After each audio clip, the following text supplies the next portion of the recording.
20 points بھی ہو گئے, سارا کچھ اس میں شامل تھا. اس کی اب امپلیمنٹیشن اگر دیر آئے, درست آئے, تو the time has come to implement that. یہ ہمارے اپنے انٹرسٹ میں ہے, یہ ہمارا اپنا فیصلہ ہے, اور یہ فیصلہ 5 سال پرانا فیصلہ ہے. ٹھیک. اچھا, جان بولٹن کی اگر بات کی جائے, انہوں نے فارن منسٹر سے بات کی, جتنے بھی اقدامات پاکستان نے پلوامہ اٹیک کے بات کیے اور وہ بالکل صاف دکھ رہے ہیں, لیکن اس کے باوجود بھی ہے یہ دنیا ہمیں کریڈٹ دینا نہیں چاہتی, مطمئن نہیں کرنا چاہتی, یا ہماری جو خارجہ پالیسی ہے اس میں کچھ ہمیں ایسا کرنا ہوگا کہ لوگوں کو, دنیا کو کم از کم پتہ چلے کہ یار ہم نے سب سے زیادہ قربانیاں بھی ہم نے دی ہیں اور اب سب سے زیادہ ایکشن بھی ہم ہی لوگ لے رہے ہیں. میں دیکھ رہا ہوں کہ جو امریکن موقف ہے اس میں کچھ لچک آئی ہے جو امریکہ کی ملٹری اسٹیبلشمنٹ ہے. اگر آپ دیکھیں ان کے جو سیاسی لیڈرشپ ہے, جان بولٹن, انہوں نے آتے ہی پہلا اسٹیٹمنٹ کیا دیا, رائٹ آف سیلف ڈیفینس ہے انڈیا کا. پھر اس کے بعد جو پومپیو ہے سیکرٹری آف اسٹیٹ, اس نے کیا کہا, اس نے کہا کہ جی انڈیا کا کاؤنٹر ٹیررزم آپریشن, جو انڈیا نے حملہ کیا پاکستان کی سالمیت پر اور سرحدیں پار کی, وہ اس کو کاؤنٹر ٹیررزم کا. لیکن اس کے بعد آپ نے دیکھا کہ چاہے صدر ٹرمپ ہو جو ہینوئی کی پریس کانفرنس ہے اس کی, یا جنرل بوٹل ہو جو سینٹ کام کے چیف ہیں, اور پینٹاگون کا, انہوں نے پاکستان کی شکریہ بھی ادا کیا اور پاکستان کا موقف کچھ حد تک لے گئے. تو میں سمجھتا ہوں کہ وہ ہندوستان کا جو قربت ہے امریکہ کے ساتھ, اور اس کے ساتھ ایک ٹرائنگل بن گیا ہے ہندوستان, امریکہ اور اسرائیل کا, اس کی چیز ہے. ہمارا جو سٹینڈ بڑا صحیح رہا ہے, اور آئی وڈ سے کہ ہم نے کلیئر پوزیشن لی ہے, پاکستان نے, پاکستان کی گورنمنٹ نے, پاکستان کی پارلیمنٹ نے, بلکہ آئی وڈ سے عادل صاحب, this was Pakistan's finest hour after the nuclear tests. جب پرائم منسٹر نواز شریف صاحب تھے 1998 میں نیوکلیئر ٹیسٹ کیے تھے, we were all on the same page. 20 سالوں کے بعد وہ واقعہ ہوا ہے, اسی لیے ہمیں وہ کامیابی ہوئی. اس میں کریڈٹ امریکہ کو نہیں جاتا کہ امریکہ نے کوئی سچویشن ڈیفیوز کی, وہ ہم نے خود کی ہے. کیسے کی؟ Because we hit back. India نے کچھ کیا, ہم نے ٹکا کے جواب دیا اور انڈیا کو وارن کر دیا, اور ساتھ ہم نے پرو ایکٹیو ڈپلومیسی کی جس میں چائنا کا بڑا کلیدی کردار تھا. تو اس کی وجہ سے انڈیا نے ایز اے بلی دے بیکڈ آف, دے بلنکڈ. ٹھیک. مشاہد حسین سعید صاحب, ایک آپ ہی کے گفتگو سے میں نکال رہا ہوں, اور پھر اس ٹاپک کو افغانستان کی طرف تھوڑا سا بھی لے جاتے ہیں کہ امریکن ملٹری اسٹیبلشمنٹ اور پولیٹیکل اسٹیبلشمنٹ, یہ ایک پوائنٹ آف ویو ہے کہ when it comes to Afghanistan, ان کا آپس میں جو ہے وہ ابھی شاید سیم پیج پر اس طرح نہیں ہے, اسی لیے ہمیں جو پاکستان کی ٹریٹمنٹ ہے دونوں کی طرف سے آپ کو ڈیفرنٹ دکھ رہی ہے؟ نہیں, میرے خیال میں 2-3 ایشوز پر ایسا ایشو ہے, نہ صرف افغانستان بلکہ سیریا, ٹرکی, جو امریکن ملٹری اسٹیبلشمنٹ جس میں نیشنل سیکیورٹی, جس میں CIA, پینٹاگون آتے ہیں, اور اس کی جو پولیٹیکل اسٹیبلشمنٹ ہے, بلکہ میں ٹرمپ کو تو کہوں گا کہ وہ اسٹیبلشمنٹ کا نہیں بندہ, کیونکہ وہ ان کی اسٹیبلشمنٹ اس کے خلاف ہو گئی ہے, اینڈ دے مائٹ ٹریٹ ہم as a security risk after some time, you never know. تو وہ اس حوالے سے ان کا جو موقف ہے وہ اور طریقے سے ہے. ان کا ہے کہ they need a bail out in Afghanistan, وہ بیل آؤٹ پاکستان دے گا ان کو. ان کا اور ایشوز ہیں, اور وہ اتنا اس طرح جنگ میں نہیں جانا چاہتے ود ایران آلسو, دوسرے ایشوز کے حوالے سے. تو ایک واضح فرق نظر آ رہا ہے. جو امریکہ کی پولیٹیکل اسٹیبلشمنٹ ہے, یہ بولٹن, یہ پومپیو وغیرہ, یہ پرانے ریٹائرڈ نیو کونز ہیں جن کی سوچ دقیانوسی تھی, جنہوں نے امریکہ کو مروایا عراق کی جنگ میں, جس کی وجہ سے امریکہ کا زوال شروع ہوا 2003 میں. تو یہ جو پولیٹیکل ملٹری اسٹیبلشمنٹ جانتی ہے ریئلٹی کی ہے. They have lost the war in Iraq, they have lost the war in Afghanistan. ان کو پاکستان کی شدید ضرورت ہے, پاکستان کی ریاست کی, پاکستان کی ملٹری اسٹیبلشمنٹ کی, پاکستان کی حکومت کی, پاکستان کے تعاون کی. تو اس کے بغیر ان کو پتہ ہے آگے نہیں وہ چل سکتے ادھر. ٹھیک. مشاہد حسین سعید صاحب, کل ہم نے بیٹا ڈام جو ہیں ڈچ جرنلسٹ ہیں جنہوں نے بک ابھی لکھی ہے سرچنگ فار این اینیمی, ان کو کل ہم نے انٹرویو کیا. ایک کلپ چلاتے ہیں, پھر اس پر آپ سے گفتگو کرتے ہیں. Did you reach that conclusion, and if you can please describe a bit more about your conclusion? Yeah, so basically the last 5 years I spoke to people who have been very close to Mullah Omar, and I tried just to make the biography of him, speaking to people who know him from his younger years, from his jihad, and then I spoke to people from the regime time, and slowly I got to know him. The most difficult part was, of course, the situation after 9/11. I figured a couple of things during the research. First, there was on the one hand a very strong narrative that Mullah Omar was living in Pakistan. Yes. At the same time, there was also a strong narrative that we did not know a lot about Mullah Omar. Right. From my research, I figured that people from the Taliban leadership who are hiding in Pakistan also did not have a lot of contact with Mullah Omar, which made me think that he was not very active. There was nothing leaking from him, like a recording or something like that. So I more and more came to the conclusion that he was not very much involved, not very political active, as the idea I had before I started this research. Also, I got to know Mullah Omar more like an Afghan leader with a national agenda. Right. And while all compared other to rest of Taliban the leaders Taliban leadership, tried to hide Right. in Pakistan, for example, Mullah Omar was very particular in this. He said, I don't want to go there. I don't Right. trust Pakistan. And Mullah Omar, I got to know as a leader who was also very much distrustful to the outside power. ٹھیک. اچھا producer صاحب، ایک دوسرا shot ہے جس میں یہ کہہ رہی ہیں کہ ملا عمر زابل میں ہی تھے، اور وہ اگر آپ چلا سکتے ہیں تو مشاہد حسین سعید صاحب اس انٹرویو میں بیٹا ڈام نے جو بک لکھی ہے انہوں نے یہ ثابت کر دیا ہے کہ ملا عمر جو تھے وہ 9/11 کے بعد کبھی پاکستان نہیں آئے، وہ زابل میں ہی تھے اور امریکن بیسس سے صرف 3 کلومیٹر کی دوری پر وہ رہ رہے تھے، اور ان کا انتقال بھی جو ہے وہ وہیں پہ ہوا. اور انہوں نے پھر افغان جرنلز جو یہ سمجھتے تھے کہ ملا عمر زابل میں نہیں ہیں ان سے انٹرویوز کیے، افغان طالبان کی لیڈرشپ سے انٹرویو کیے، اور سب نے ان کو یہی اکاؤنٹ دیا کہ ملا عمر has never been to Pakistan and he did not live and die in Pakistan but in Zabul, Afghanistan. پہلے تو عادل صاحب آپ کو مبارکباد. It's a very good scoop. آپ نے اچھا انیشیٹو کیا، اور ہم نیوز کو بھی، کہ آپ نے ان کو جو ہارسز ماؤتھ جیسے کہتے ہیں، بیٹر ڈائم جو اتنی ڈائنامک جرنلسٹ ہے، تو یہ سب سے بڑا سکوپ ہے since the death of Osama bin Laden 2011 کے بعد یہ جو خبر آئی ہے.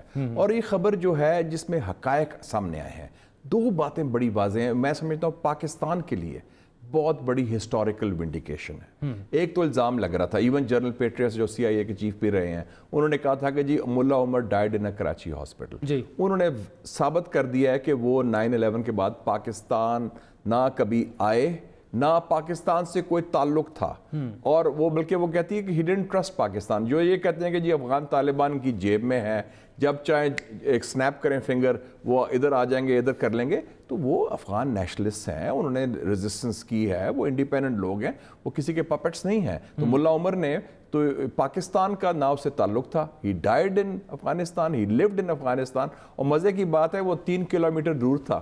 ہمیں تانا ملتا رہا ہے کہ جی بن لادن پی ایم اے سے 2-3 کلومیٹر دور تھا، تو یہ ان کے اپنے گھر کے پاس تھا، سب سے wanted person, and he got away with it. ٹھیک. اچھا اس میں مشاہد صاحب دو چیزیں، بیٹا نے یہ بھی بالکل ایک اسٹیبلش کر دیا کہ یہ یو ایس انٹیلیجنس کا فیلئر تھا، اور اس میں پھر جنرل پیٹریس جیسا بندہ جو سی آئی اے کا ایکس چیف رہ چکا ہے، اگر وہ یہ کہہ رہا ہے کہ جی ملا عمر جو تھا وہ کراچی کے ہاسپٹل میں اور پھر دفن بھی یہاں پہ ہوا ہے، تو یہ تو بالکل ہی کمپلیٹلی کہ یار سی آئی اے کو تو پتہ نہیں ہم کیا سمجھتے ہیں. لیکن سی آئی اے کو ہم نے بڑا، امریکہ کی خود دیکھیں اتنی بڑی سپر پاور ہے.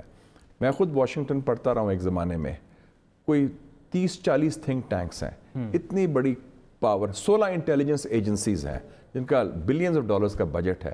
آپ عراق وار دیکھ لیں، اس میں جھوٹ بھی تھا اور نالائکی بھی تھی، اور اسی ملا عمر افغانستان میں بھی جھوٹ بھی تھا اور نالائکی بھی تھی. جھوٹ یہ تھا کہ جو افغانستان کے مسئلے پاکستان کی وجہ سے ہیں، اور پاکستان میں ملا عمر ہے، جو بالکل جھوٹ تھا.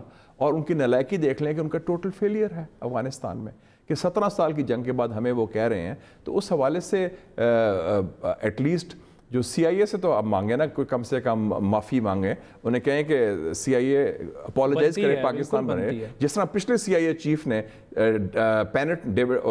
جو ٹینٹ تھا اس نے کہا تھا کہ ویپنز آف ماس ڈسٹرکشن ہے عراق میں، جو جھوٹ کی بنیاد پر ایک جنگ لڑی گئی، اور وہی جنگ امریکہ کے زوال کے سبب بنی. تو اس ایشو پر بھی افغانستان پر پاکستان کے خلاف اتنا پروپیگنڈا کیا، اتنا پروپیگنڈا، اور جھوٹا بے بنیاد پروپیگنڈا تھا، اور یہ وہ ثابت ہو گیا کہ اس سے پاکستان کا تعلق نہیں.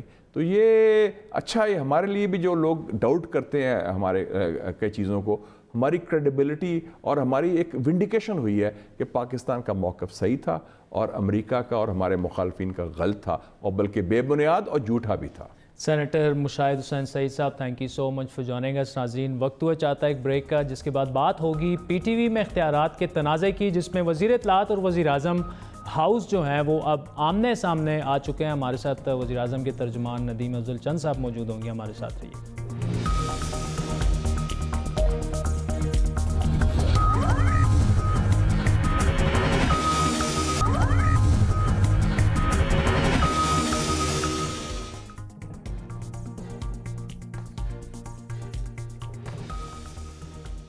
ویلکم بیک ناظرین۔ پی ٹی وی میں اختیارات کا تنازع مزید گھمبیر ہو چکا ہے۔ وزیر اطلاعات فواد چودھری اور M D P T V Arshad Khan کے درمیان شروع ہونے والے تنازع میں ایک ایسی پیش رفت ہوئی ہے جس سے بظاہر وزیر اعظم اور وفاقی وزیر اطلاعات ایک دوسرے کے سامنے آ کھڑے ہوئے ہیں۔ بڑی بات کی ایکسکلوسیو معلومات کے مطابق وزیر اطلاعات فواد چودھری نے وزیر اعظم سے دی جانے والی ہدایات پر سخت رد عمل دیتے ہوئے M D P T V کو فوری طور پر تبدیل کرنے کا مطالبہ کر دیا ہے۔ 8 فروری کو وزیر اعظم کے سیکرٹری اعظم خان نے ایک نوٹیفیکیشن جاری کیا جس کے مطابق M D P T V کی تعیناتی کا اختیار وزیر اطلاعات کے ماتحت سلیکشن بورڈ کی بجائے پی ٹی وی کے بورڈ آف ڈائریکٹرز کو دیا گیا۔ وزیر اعظم ہاؤس کی جانب سے دیے گئے یہ تحریری احکامات وزیر اطلاعات فواد چودھری کے لیے ایک واضح پیغام تھا کہ M D P T V سے اختیارات کے تنازع میں وزیر اعظم M D P T V کا ساتھ دے رہے ہیں۔ اس نوٹیفیکیشن پر وزیر اطلاعات نے وزیر اعظم کو ایک جوابی مراسلہ بھیجا جس میں وزیر اعظم آفس کی ہدایات پر سوال اٹھایا گیا کہ فواد چودھری کے مطابق اگر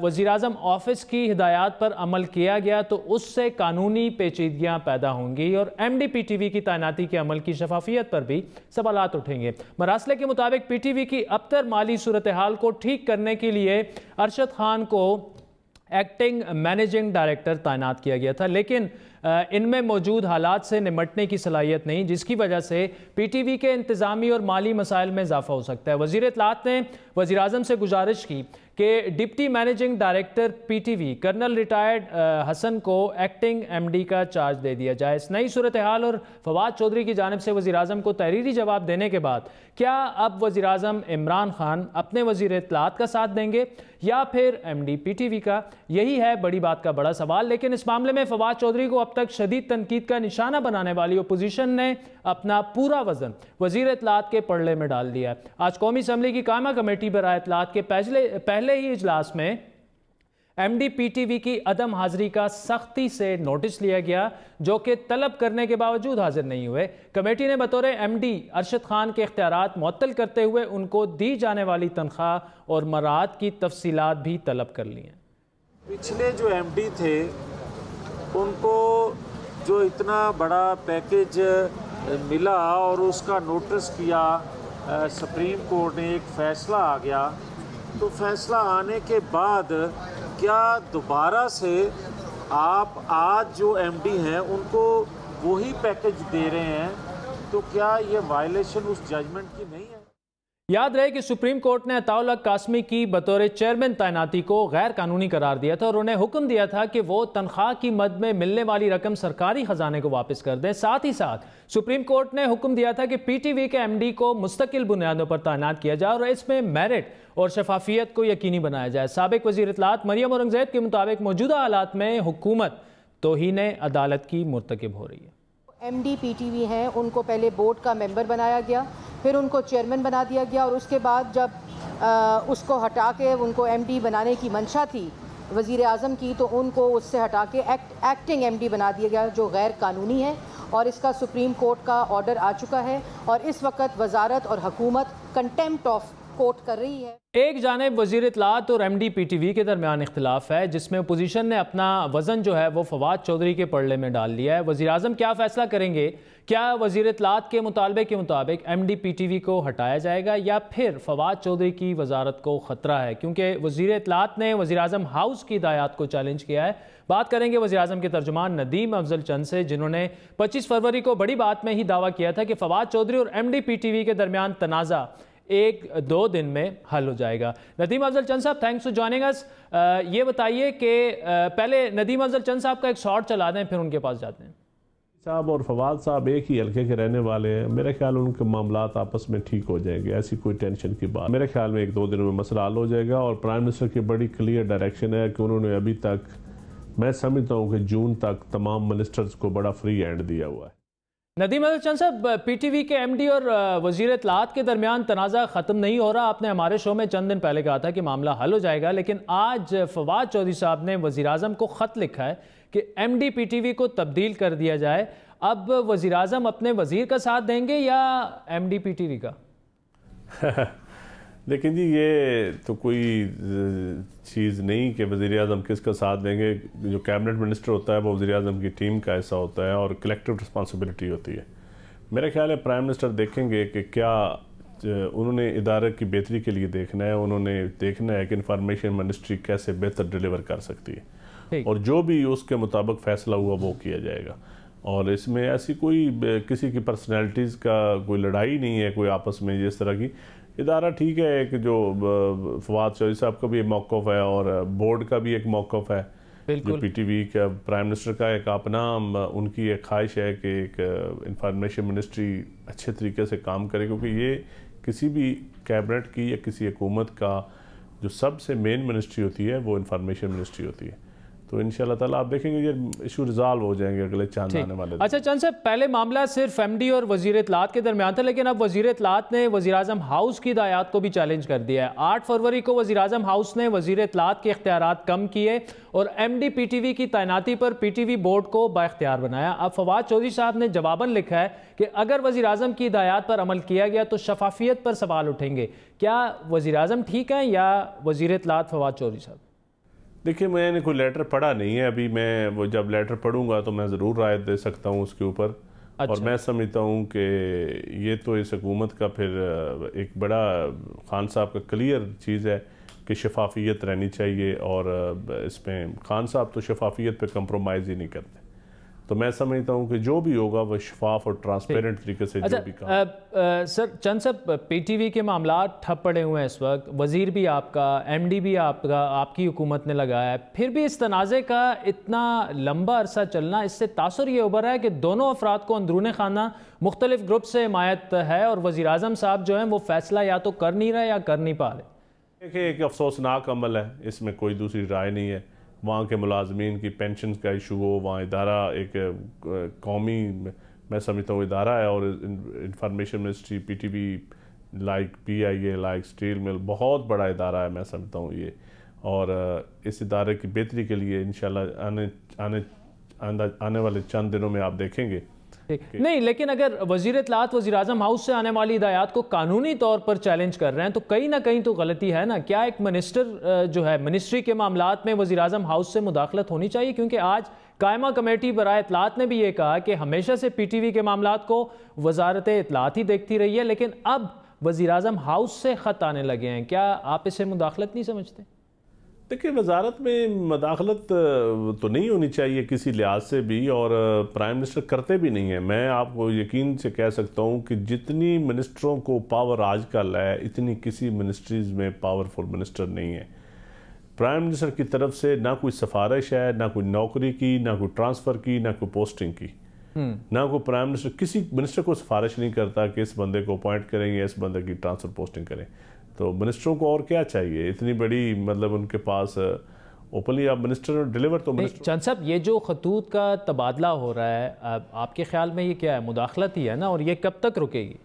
اچھی بات ہوتی ہے چیزیں، خطوط کوئی پرابلم نہیں ہوتا، خطوط سے کوئی پرابلم نہیں ہوتا. چیزیں لکھی جاتی ہیں، یہ اسی لیے ہوتے ہیں جہاں نشاندہی کرنے کے لیے، چیزوں کی بہتری کے لیے.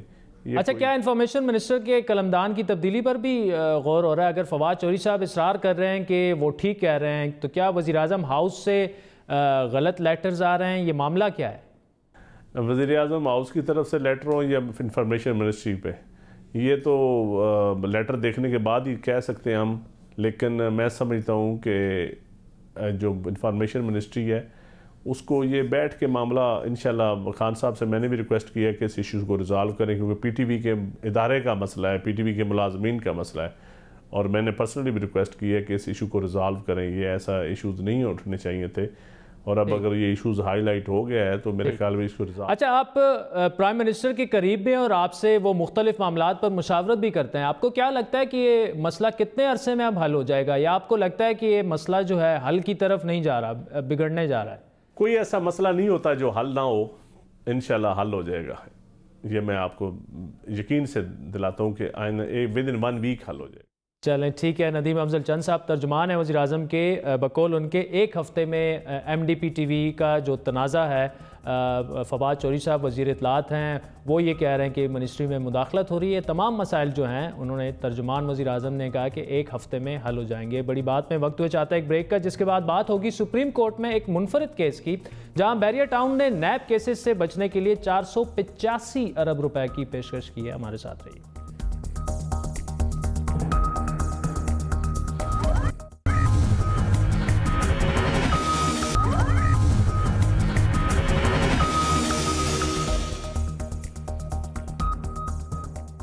ویلکم بیک ناظرین. سپریم کورٹ میں اپنی نوعیت کا ایک منفرد کیس اس وقت چل رہا ہے، جس میں بیریا ٹاؤن کی جانب سے نیب کیسز سے بچنے کے لیے ایک بڑی آفر کی گئی ہے. سپریم کورٹ کی جانب سے 3 شہروں میں بیریا ٹاؤن کے لیے زمین کی خریداری کو غیر قانونی قرار دیے جانے کے بعد بیریا ٹاؤن اب 485 ارب روپے سپریم کورٹ کو دینے کے لیے تیار ہے، جس کے بعد کراچی، راولپنڈی اور مری میں بیریا ٹاؤن کے منصوبوں کی زمین قانونی ہو جائے گی اور اس کے خلاف نیب کو کارروائی سے روک دیا جائے گا. اہم کیس ہے یہ، جس میں اس سے پہلے بیریا ٹاؤن 2 بار مختلف پیشکشیں کر چکا ہے. گزشتہ سماعت کے دوران بیریا ٹاؤن کی جانب سے 469 ارب روپے ادا کرنے کی آفر کی گئی تھی، جسے سپریم کورٹ نے رد کر دیا تھا. آج کی آفر کے مطابق بیریا ٹاؤن کراچی کے منصوبے کے لیے 440 ارب روپے، راولپنڈی کی اراضی کے لیے 22 ارب روپے، مری کے منصوبے کے لیے 23 ارب روپے ادا کرنے کو بیریا ٹاؤن تیار ہے اور یہ ادائیگی 8 سال کے دوران کی جائے گی. بیریا ٹاؤن کے وکیل کے مطابق اس پیشکش کی منظوری پر 20 ارب روپے کی پہلی قسط ادا کر دی جائے گی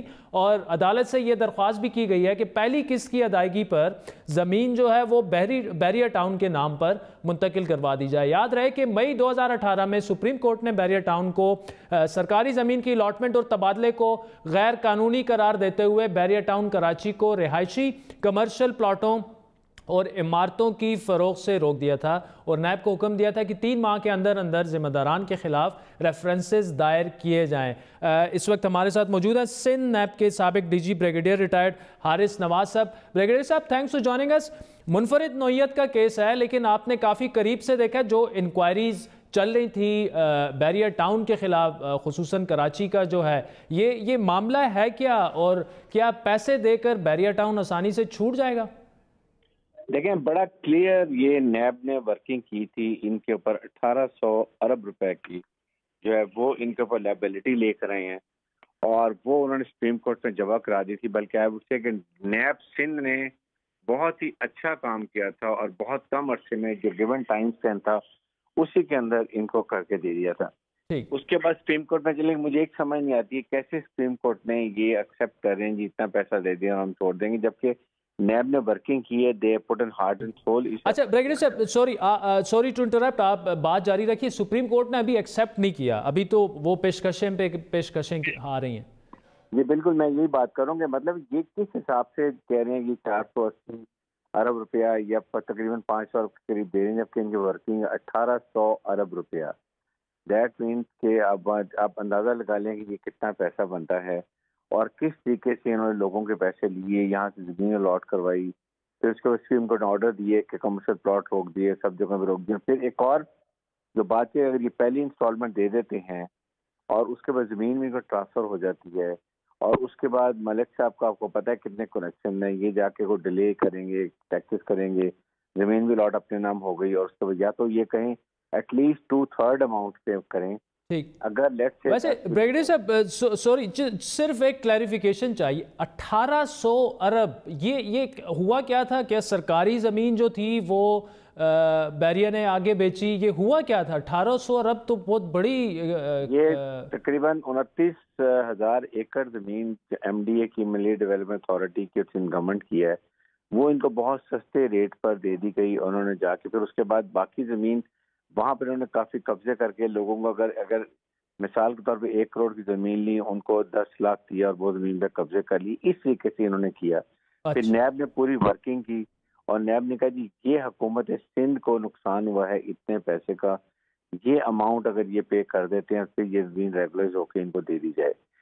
بات یہ ہے کہ اتنی زمین کے اتنے کم پیسے کو بھی 8 ارب میں اگر ایک انسٹالمنٹ دی جائے، اور کبھی بھی ایسے نہیں ہوا کہ پوری زمین ان کے نام پہ کر دی جائے اور اس کے بعد ان کی ملکیت جب آ جائے گی تو یہ ٹرانسفر بھی کر سکتے ہیں، خرید بھی سکتے ہیں، سب کام کر سکتے ہیں، تو یہ اسی کو پھر بعد میں ارن کرتے رہیں گے اور اسی دن کی پیمنٹ کرتے جائیں گے۔ انہوں نے بڑی کیلکولیٹڈ موو کی ہوئی ہے، بٹ سپریم کو جو پرشاسن میں 7 ہفتے آئی ڈونٹ نو کیسے انہوں نے ان کو اتنا ریلیف ابھی تک دیا ہے، لیکن مجھے نہیں یقین کہ ابھی سپریم کورٹ اس پہ ایگری کرے گی، دے ول گو، اور کہیں نہ کہیں یہ جا کے 10,000 ارب کے قریب میرے خیال میں جا کے ان کی بات جو کوئی گیو اینڈ ٹیک پہ فیصلہ ہوگا، جو کہ I think still it is workable کہ کم از کم حکومت سندھ گورنمنٹ کو $10 بلین، 1,000 ارب کا مطلب ہے تقریباً 8 سے 9 بلین ڈالر یہ ریٹرن کریں گے۔ ان کے اوپر $18 بلین کی لائبلری ڈالی گئی ہے۔ This is a different, I am sure کہ یہ supreme court will be very careful while deciding this case. ٹھیک ہے، اچھا بریگیڈیئر صاحب آخری منٹ میرے پاس رہ گیا، لیکن یہ بھی بتا دیجئے کہ کیا نیب کی ہسٹری میں ایسا کوئی پریزیڈنس اس سے پہلے موجود ہے کہ 1800 ارب روپے کا جو ہے، اسے تو سکینڈل ہی کہنا چاہیے، لیکن 300، 400 ارب میں جا کے سیٹلمنٹ ہو جائے؟ نہیں، ایسے کبھی بھی نہیں، اٹ نیور ہیپن۔ نیب میں جو آپ لیبلٹی کرتے ہیں، آپ ایک مثال کے طور پر آپ کہتے ہیں کہ ایک کسی انڈیویجول نے یا کسی سوسائٹی نے لیٹ سے کہ 1 کروڑ روپے کی کرپشن کی ہے، وہ پورا 1 کروڑ روپیہ لیا جاتا ہے 3 انسٹالمنٹس کے اندر اور اس پہ کوئی معافی نہیں ہوتی ہے۔ اسی طرح سے اگر 18 بلین، یہ جو 1800 ارب روپیہ ہے، پرنسپلی تو یہ پورا پیسہ ان سے انسٹالمنٹ میں لینا چاہیے، 3 انسٹالمنٹ، جو کہ نیب ہمیشہ پلی بارگن میں لیتی ہے، اور پلی بارگن کے بعد پھر وہ ظاہر ہے کہ اس کی اور امپلیکیشن ہوتی ہے انڈیویجول کے اوپر کہ جن کے اوپر کافی ریسٹرکشن بھی لگ جاتی ہیں، لیکن کیونکہ سپریم کورٹ میں اب سپریم کورٹ اپنے ڈیسیژن دے سکتی ہے۔ اگر آئی اسٹل فیل پیسہ ریکور کر لیں تو باقی جو مرضی ہو، حکومت سندھ کو، حکومت پاکستان کو اگر پیسہ مل جاتا ہے، یہی پرابلم ہے نواز شریف کی، یہی پرابلم ہے باقی سب کی کہ پیسہ لیں، پلی بارگن کریں، یہ جہاں مرضی دنیا میں جائیں، جیلوں میں ڈالنے کا کوئی فائدہ نہیں ہے اگر پیسہ ہم ریکور کر لیں۔ ٹھیک، بریگیڈیئر ریٹائرڈ حارث نواز صاحب، سابق ڈی جی نیب ہیں سندھ کے، ہمارے ساتھ تھے۔ ناظرین، آج کے پروگرام پر آپ کے فیڈ بیک کے منتظر رہیں گے۔ ہمارا ٹویٹر ہینڈل ہے @بڑی بات۔ مجھے میری ٹیم سمیت اجازت دیجیے، خدا حافظ۔